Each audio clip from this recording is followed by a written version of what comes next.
This reading begins with the coming of the Son of Man. It has personal significance for me because the image of Jesus coming in a cloud with power and glory has, as long as I can recall, been present in my mind. My faith life is in its infancy, and I've only attended church for a few years. So where did the image come from and why? I believe it is a message that Jesus has always been with me, even before I said yes to him. I felt an apocalyptic, end-of-days vibe when I first read the reading. But upon further reflection, the feeling changed to a deep call to faith, and not an end-of-days vibe, but a challenge put forth to treat every day, and better yet, every moment, like it's my last. The imagery of this reading reminds me that I don't know everything, and that's okay. That there are great mysteries far bigger than can be comprehended, and that's okay. I will fail, I will sin, I'll be heartbroken, lost, confused, and feel many other pains that are all too easy to put a negative spin on. But there's also the truth that if I choose so, I may be healed. Before I joined the church, my biggest fear was death.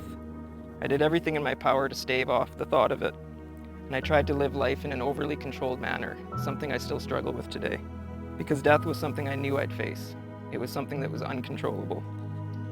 What lacked in my life was faith. How was I to stand erect and raise my head without submission to something bigger than myself? Today I don't fear death. I fear the consequences of wasting my time on earth.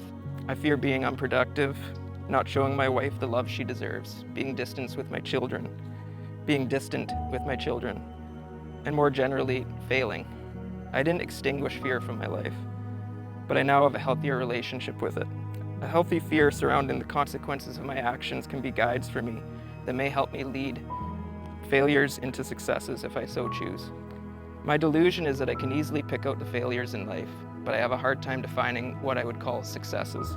Maybe it's because success is ever changing and never set in stone. It is situational and moment to moment. It's a constant challenge and a constant strive for more, to love greater and for honesty. I feel that it is important to feel the joy of success, but to not live in it. To immediately look for and take on the next challenge that life brings. To not seek or fall into contentedness with success, which has led to much idleness for me. In the exhortation to be vigilant, I'm reminded of the danger of contentedness. And as I reflect and contemplate other struggles I face daily appear to me. I struggle with trying to do too much. I go, trying to get everything I think ought to be accomplished done. To be a good husband, father, to succeed at work, to stay on top of taking care of the house, the yard, to make our dog's life joyful, and the list goes on. What happens is I burn myself out. Prioritizing what's actually important becomes disordered. I lose track of what I'm doing and why. Life becomes strictly regimented and monotonous, and it lacks spontaneity, and the days begin to feel very short. Initially, the regimen feels comfortable, but eventually I become drowsy, anxious, and I'm constantly longing for more. But for what, I don't know. And why I'm feeling anxious, I don't know.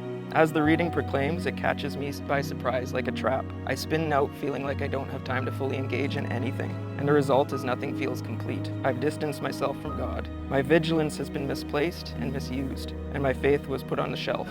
Thankfully, it doesn't have to stay there. The readings today might mean something completely different to me tomorrow, and I think that's the beauty of the Word. We are being called to faith, and it will be challenging. At times, it may feel like the journey is breaking us physically, mentally, and spiritually. And guess what? It's okay. And guess what else? It's really a good thing. When we break, we have the ability to heal, and in the healing, the opportunity for growth is most present. We are not alone. With the courage to remain vigilant in an ever-growing faith life, we will continue to be led to our Father in heaven. And when our day of redemption is at hand, we will stand up, lift our heads, and for the first time, understand the true meaning of success.